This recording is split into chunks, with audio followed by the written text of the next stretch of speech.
자, 룻기 여행을 출발을 하도록 하겠습니다. 룻기는 바로 여기입니다. 베들레헴에서 모압 땅에 갔다가 돌아온 이야기예요. 모든 성경을 한 장에 담았습니다. 이 한 장을 봄으로 인해서 성경이 무엇이구나, 성경의 주제는 무엇인가, 기업물을 짜, 그리고 내용은 무엇인가 하는 것을 보는 것이고, 이 그림은 성경의 현장을 넣어놓은 것입니다. 이 룻기의 중요한 것은 뭐냐 하면 룻이 기업물을 짜 보아스와 재혼을 해서 극적으로 대반전의 구원을 받았다 하는 내용이에요. 룻이 보아스와 결혼해가지고 팔자핀 이야기와 우리가 어떤 관계가 있는가?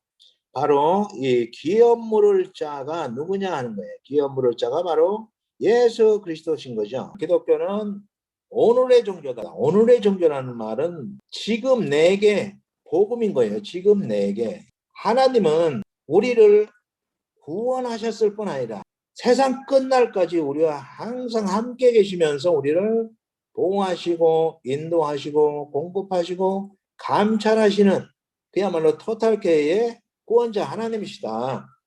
그렇기 때문에 지금 우리가 하나님이 우리를 보호하시고 인도하시고 공급하시고 감찰하시는 그 놀라운 천국의 은혜를 지금 이 땅에서 경험해야 한다는 것이에요. 이 땅에서 천국을 소유하지 못하면 죽은 후에는 교회가 없다 하는 것입니다. 나오미가 이것을 발견한 거예요. 1장 6절에 보면 자기 백성을 돌아보사 하는 말씀이 있어요. 이것이 뭐냐면 파카드라는 말인데, 파카드는 신방하다, 돌아보다, 살피다, 감찰하다 하는 뜻이에요.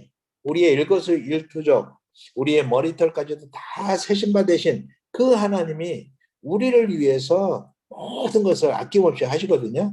그 하나님께서 우리를 위해서 하시는 그 은혜를 지금 이 땅에서 경험해야 한다는 것이죠. 현장을 보면 이 베들레헴에서 이렇게 모압 땅으로 간 거예요. 근데 모압 땅으로 간 것이 무슨 의미냐? 이 베들레헴은 뭔가 하나님께서 그의 이름을 드러내신 계시의 현장, 하나님이 그의 이름을 선포한 곳이에요. 선포. 그리고 하나님이 이곳에 그의 이름을 선포하시고 계시하고 드러내시는 곳이죠. 가나안 땅은 천국의 모형이죠. 그리고 현재적 천국은 예수 그리스도시죠.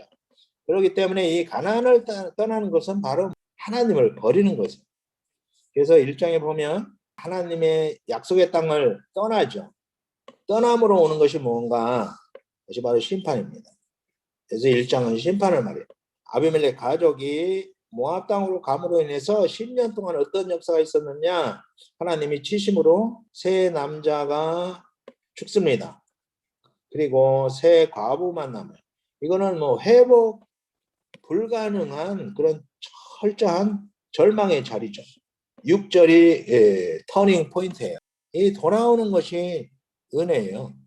하나님께 돌아옴이 바로 구원이고 회복입니다. 그래서 2장부터 4장까지는 하나님께서 회복하시는 역사가 이루어지고 있죠.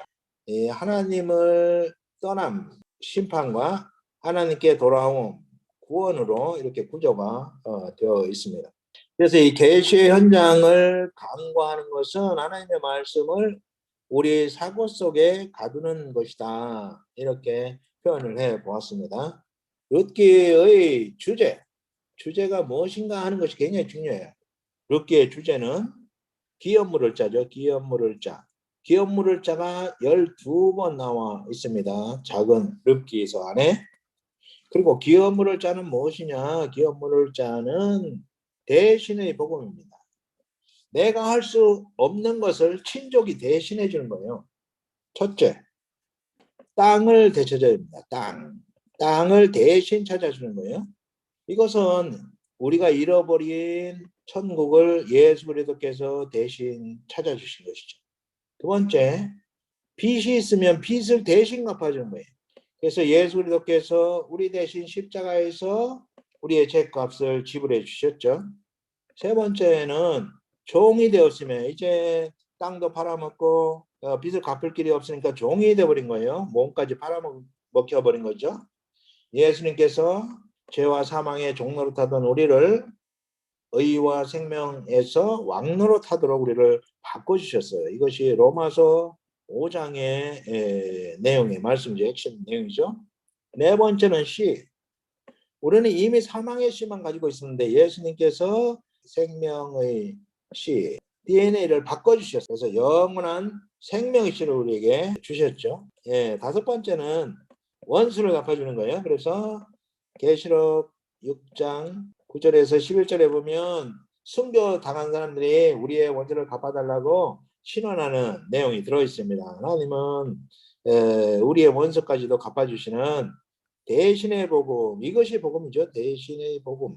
복음은 우리가 할 수 없는 것을 하나님이 대신해 준 것이 복음입니다. 우리가 할 수 있다면 하나님이 구태할 필요가 없는 거죠. 우리가 절대 할 수 없는 그것을 하나님이 대신해 준 거죠. 이것이 킨스맨 리디머, 친족이 가까운 친족이 당한 어려움들을 대신해서 이제 회복해 주시는 그런 복음인데 그것은 바로 예수 그리스도를 예표한 것이었다 하는 것이죠.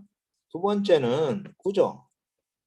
구조는 첫째는 심판이죠. 심판 1장. 하나님을 떠남이 심판이었습니다. 두 번째는 구원. 다른 말로는 회복이죠. 이것은 2에서 4장. 간단하게 이렇게 구조가 되어 있습니다. 이 룻기를 보면 광야 인생의 축소판이라 이렇게 평가할 수가 있습니다. 우리가 고엘이신 예수 그리스도와 결혼함으로 인해서 대반전의 인생으로 변화가 된 것이죠. 1장은 팩트로는 모압 이민이죠. 그다음 미닝은 하나님을 떠남입니다. 떠난 것은 바로 심판이죠. 하나님을 떠남이 심판입니다. 이 약속의 땅이라는 것이 약속의 땅, 이것은 하나님이 그의 이름을 두신 곳이에요. 그래서 이 가나안 땅은 굉장히 중요한 의미를 가지고 있죠. 그래서 이 가나안 땅, 약속의 땅은 천국의 모형이고 현재적 의미는 예수 그리스도입니다. 근데 이곳을 떠난 거죠. 떠남. 이것이 성경에서 많이 말하고 있는 버리고 우상입니다. 하나님을 버리고 우상 땅으로 간 거죠. 이것은 마치 누가복음 15장의 탕자처럼 아버지의 품을 떠난 것입니다. 떠났기 때문에 하나님께서 치셨다라고 말씀해주고 있어요. 여호와의 손이 나를 치셨다. 1장 13절에 말씀해주고 있고 1장 21절에는 여호와께서 나를 징벌하셨고 이렇게 표현하고 있습니다.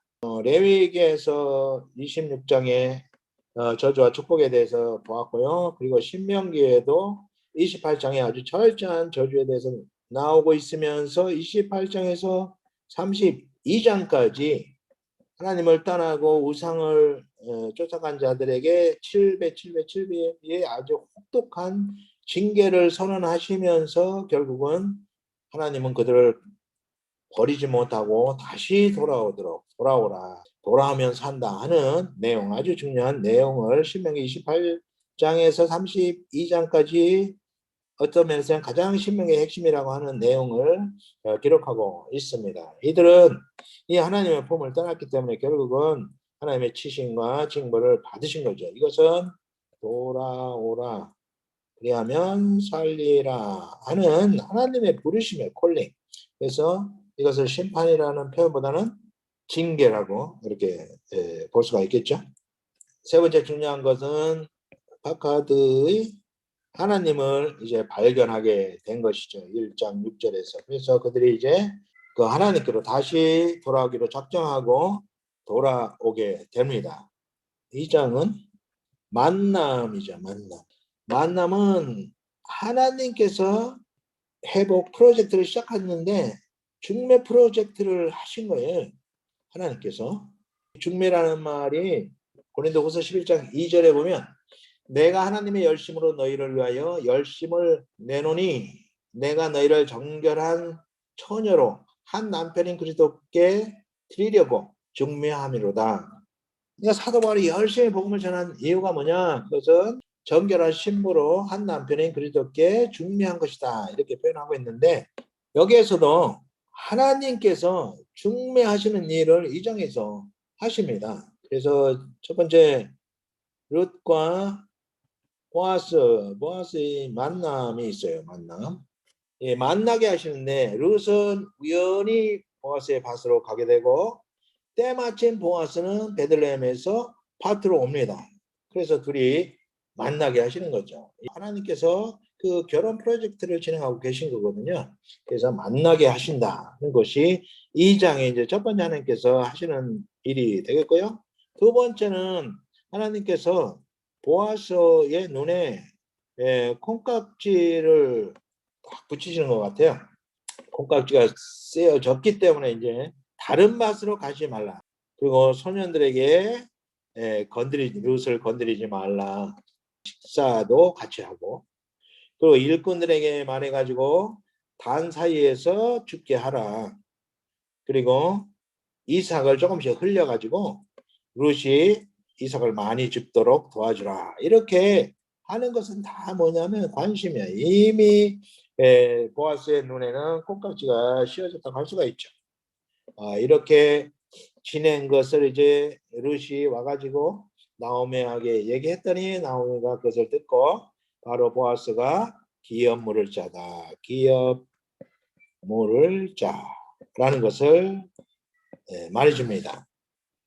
3장은 룻이 청혼을 합니다. 룻이 청혼을 한다는 것은 기업 물기를 요청하는 겁니다. 기업 물기 요청. 그들은 이미 추수 시작 때부터 마칠 때까지 매일 같이 보고 먹고 그러면서 이제 썸을 탄 거죠. 그래서 보아스의 마음이 이미 통해 있었기 때문에 룻이 용기를 내서 보아스에게 청혼을 할 수 있었던 거죠. 보아스가 의무감이나 동정심으로 어떻게 과부하고 결혼을 하겠습니까? 이런 룻과 보아스의 만남과 함께 먹고 매일 눈을 마주치고 하면서 이미 그들 안에는 좋은 그런 마음이 싹터 있었던 거죠. 그래서 이제 첫 번째 나오미가 룻에게 말을 합니다. 목욕하고 화장도 하고 새 옷도 입고 그리고 보아스의 이불 속으로 들어가라. 그래서 그대로 이제 룻이 들어갔습니다. 그래서 룻이 이제 보아스가 깜짝 놀래가지고 이게 무슨 일이냐 했을 때 말을 하죠. 당신의 옷자락을 펴 당신의 여정을 덮으소서. 이것은 이 과부로서 살아가기가 굉장히 어려운 때에 나를 보호해달라는 그러한 요청이기도 합니다. 그러자 이제 보아스도 이미 마음이 룻에게 끌려 있었기 때문에 그에 대한 대답을 합니다. 내 따라 두려워하지 말라. 내가 내 말대로 내게 다 행하리라. 이미 보아스는 오케이를 승인한 거죠. 이제는 절차만 남은 거죠. 그래서 그 이야기를 나오미에게 했더니 나오미가 조용히 기다리자. 기도하고 하나님의 일하심을 기다리는 시간이 필요합니다. 기다리는 시간 없이 조급한 것은 불신앙이에요. 이미 믿음이 없다는 증거입니다. 이제 4장에서는 드디어 결혼을 하게 되죠. 이 결혼은 우리에게는 예수 그리스도와의 결혼과 같습니다. 그래서 대반전이 일어난 거죠. 전혀 소망 없는 절대 절망의 환경에서 완전히 변화가 일어난 거죠. 우리도 마찬가지예요. 철저한 절망 가운데서 우리가 최고의 소망이신 예수도와 결혼하게 그리고 결혼하면서 오벳을 낳았습니다. 이 몰락한 가정에 새 생명이 탄생한 것이죠. 그리고 명예로운 다윗 왕의 족보에 오르게 되었는데 이 족보를 보면 베레스로부터 시작해가지고 그 다음에 보아스, 오벳, 다윗에 이르는 이 족보를 보게 됩니다. 이 다윗은 예수 그리스도의 예표가 되는 거죠. 그래서 다말이 나왔죠. 보아스는 기생 라합이 나왔죠. 오벳은 룻이 나왔죠. 이들은 다 이방 여자들입니다. 그런데 명예롭게도 예수의 족보에 이 이방 여자 3인방이 들어가게 된 것이죠. 이것은 하나님의 백성 하나님의 역사는 혈통으로 되어지는 것이 아니라 믿음으로, 믿음의 계보로 하나님의 구속사가 이루어져 간다는 것을 우리에게 간접적으로 보여주고 있습니다. 결론.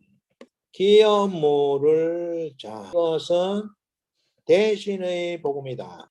킨스 리디머, 그는 누구인가? 바로 예수 그리스도의 예표입니다. 그래서 1장은 팩트는 모압 이민이지만 미닝으로는 모압으로 이민 가는 것은 바로 하나님을 떠납니다.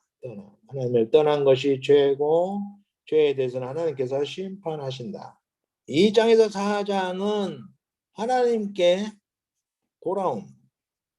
돌아옴이 바로 구원이죠. 다른 말로 하면 회복입니다. 그래서 하나님의 구속사는 크게 죄가 없다면 하나님의 구속사가 필요가 없겠죠. 그런데 우리는 범죄하고 말았죠. 이 죄는 작은 죄들을 말하지 않습니다. 버리고 우상. 아주 치명적인 죄가 하나님을 버리고 우상을 따르는 것이에요. 하나님은 심판을 하십니다. 그래서 이 심판은 행한 대로 하시죠. 행한 대로. 하나님께서 심판하시니까 사망이 이르렀는데 하나님은 또 사랑의 하나님이시기 때문에 구원하십니다. 근데 구원은 어떻게 이루어지느냐? 믿음으로. 이렇게 해서 이 구속사의 사이클이 계속적으로 도는데 믿음으로는 사사기에서는 부르짖음이 믿음이었고 이 룻기에서는 약속의 땅 가나안으로 돌아옴이 바로 믿음이었습니다. 그래서 완전히 대반전에 회복하시는 역사가 2장에서 4장까지 있었다. 예수 그리스도 안에서 대반전의 역사를 죽은 후에 경험하는 것이 아니라 오늘의 종교, 기독교는 오늘의 종교다. Here and now. 지금 나를 위해서 주신 복음이기 때문에 이 대반전을 우리는 삶의 현장에서 경험해야 된다. 그렇지 않으면 죽은 후에는 기회가 없다. 지금 이 땅에서 이미 이루신 천국을 경험하지 않으면 죽은 후에는 기회가 없다. 왜냐하면 산 믿음이 아니고 죽은 믿음인 것이죠. 이 부분을 아주 깊이 생각을 해야만 할 것입니다.